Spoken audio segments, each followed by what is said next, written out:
Assalamualaikum, kami dari SMP Sungai Ramal. Pada hari ini saya akan menunjukkan cara ikatan silang pada dua batang kayu. Kegunaannya adalah untuk mengikat dua batang kayu atau blok yang bersilang bagi membuat jambatan, membina menara atau menyambungkan kayu. Beginilah caranya. Pada mulanya kita harus membuat ikatan manok.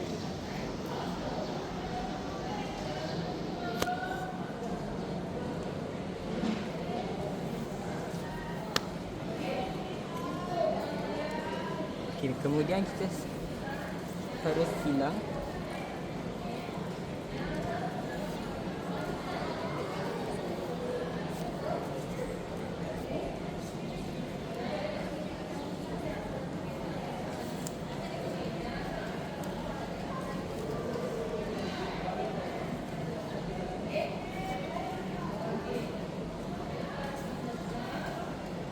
Dan mengakhiri dengan ikatan manok semula.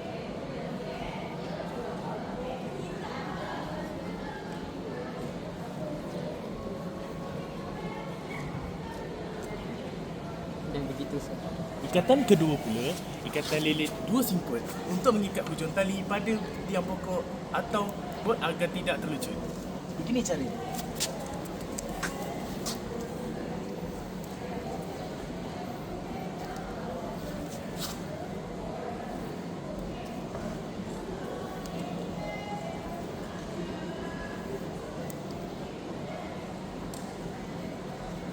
Selesai.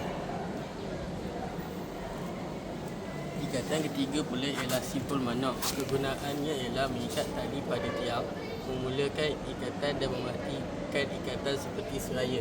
Begini caranya.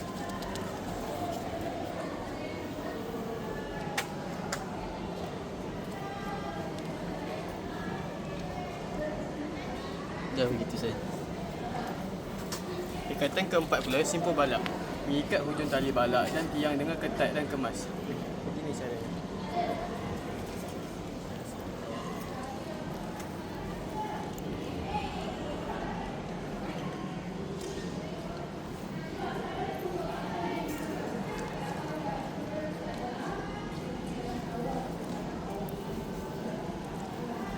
Okey, selesai.